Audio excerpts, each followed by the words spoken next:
Encre d'histoire, Plume et Voix, Alban de Maigret.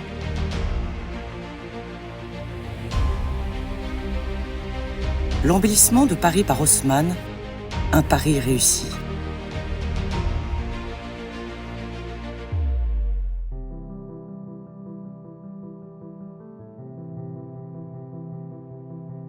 Paris change, mais rien dans ma mélancolie n'a bougé. Palais neuf, échafaudage, blocs, vieux faubourgs, tout pour moi devient allégorie. Et mes chers souvenirs sont plus lourds que des rocs. Écrit Charles Baudelaire dans son poème Le Cygne, issu des Fleurs du Mal en 1857. En 1853, Georges Eugène Haussmann est nommé préfet de la Seine par Napoléon III. Une tâche qui s'annonce laborieuse, tant les projets de l'empereur pour Paris sont nombreux et ambitieux, motivés par une logique triangulaire. Primo, achever les travaux amorcés sous Louis-Philippe par Claude Philibert de Rambuteau, dont le premier devoir a été, selon ses propres mots dans ses mémoires, je cite, « de donner aux Parisiens de l'eau, de l'air et de l'ombre ». Secondo, surpasser Londres, la rivale, reconstruite après le grand incendie de 1666, est devenue une référence en urbanisme, esthétique et hygiène.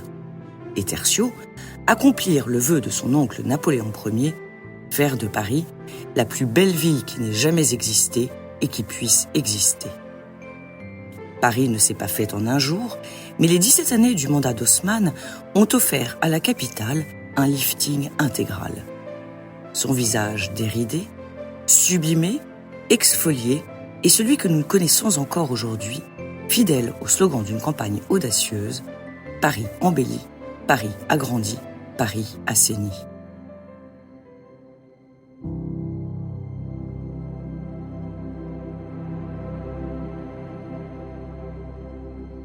Si la mémoire ne retient généralement que le nom d'Haussmann dans cette grande entreprise, le préfet est en réalité davantage l'exécuteur que l'initiateur d'un projet composé par Siméon, présidé par Victor de Persigny et remis à l'empereur en décembre 1853 sous l'intitulé de « Commission des embellissements de Paris, rapport à l'empereur Napoléon III » rédigé par le comte Henri Siméon.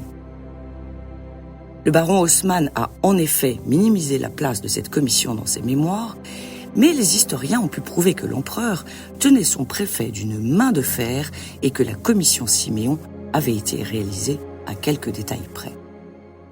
Étant rendu à César ce qui lui appartient, revenons à Paris et à son faciès avant le ravalement du Second Empire. Étroites et insalubres, louches et malfamées, nauséabondes et crasseuses, acculées entre les enceintes des fermiers généraux, les ruelles médiévales révèlent le Paris de l'incurie, le Paris de la misère, le Paris des bas-fonds. Le Paris menaçant qu'arpente Rodolphe de Gerolstein dans Les Mystères de Paris de Gensu, le Paris oppressant du spectateur nocturne des Nuits de Paris de Rétif de la Bretonne, le Paris corrompu d'Eugène de Rastignac dans La Comédie humaine de Balzac. Un article du quotidien Le Gaulois de 1882 nous informe. Les ruelles étroites et infectes abondaient au milieu de la ville. Nous manquions d'eau, de marché, de lumière dans ces temps reculés, qui ne sont pas encore à 30 ans de nous. Quelques becs de gaz seulement commençaient à se montrer. Nous manquions aussi d'églises. Dans la mouvance des théories gizianistes alors en vogue et à la faveur de la révolution industrielle, s'impose la nécessité de moderniser la capitale. Paris est pour la première fois envisagé comme un tout, comme une entité et non plus comme une addition de quartiers disparates. L'objectif est triple. Répondre aux besoins vitaux des Parisiens, donner à la ville une unité inscrite dans l'esthétique et la majesté, et, volonté moins avouée, protéger le pouvoir. Le siècle est aux insurrections, et l'empereur voit les vieux quartiers comme de potentiels foyers révolutionnaires. Les grandes artères devraient dissuader les frondeurs et faciliter leur maîtrise par les forces de l'ordre.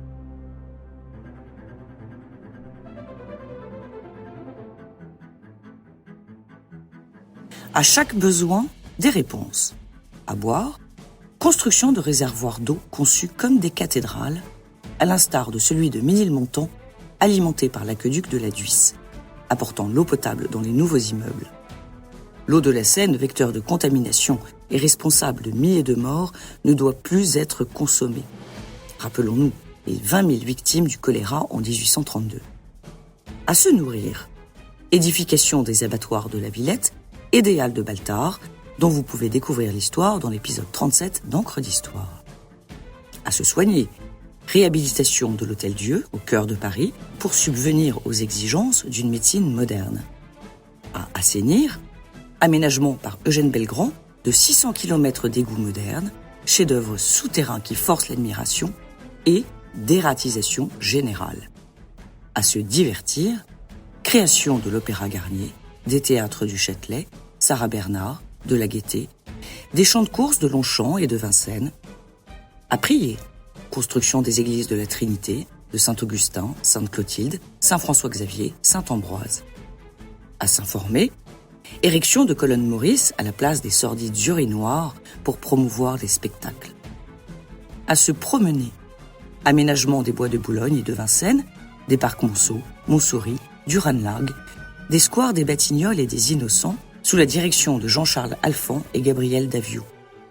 À circuler, percer des grands boulevards, facilitant les déplacements dans la ville et installation d'éclairage public. Édification des gares de Lyon, du Nord, de Montparnasse. Paris, repoussé aux fortifications de Thiers, dispose désormais de 20 arrondissements, chacun doté de sa propre mairie. Les boulevards plantés d'arbres et bordés d'immeubles cossus en pierre de taille demeurent l'œuvre la plus symbolique du baron Haussmann, maniaque de l'axe, mais aussi la plus controversée. Il faut pour construire démolir l'existant, et donc déloger. On reproche à celui que l'on surnomme l'Attila de la ligne droite de chasser les plus démunis vers la périphérie et de faire de Paris-Ouest un ghetto de Nanty. On blâme la monotonie du nouveau paysage. Enfin, on critique le budget colossal des travaux menés par le baron éventreur. Certains même l'accusent de s'enrichir personnellement. Le socialiste Jules Ferry, sans doute le plus grand détracteur du préfet, signe un pamphlet boulevardier malicieusement intitulé « Les contes C-O-M-P-T-E-S fantastiques d'Haussmann », en miroir à l'œuvre d'Offenbach. Mais si certains regrettent le Paris pittoresque disparu, d'autres, au contraire, saluent l'agrément de se promener dans une ville verte, propre, rassurante, et dont les perspectives grandioses rendent aux anciens monuments tout leur lustre. George Sand est de ce bord. Mais descendez dans la rue, suivez les quais ou les boulevards, traversez les jardins publics. Peut-on lire dans sa correspondance avec Louis Lubac en 1867, intitulée « La rêverie à Paris ». Le journal précité Le Gaulois, dans son éloge du baron Haussmann, publie, je cite, « Voyez notre Paris, qui ne l'admirerait? Prenez le bateau à Charenton et suivez la Seine jusqu'à Puteaux. Sur les deux rives, ce ne sont que des merveilles. L'hôtel de ville sort de ses ruines, plus magnifique que jamais.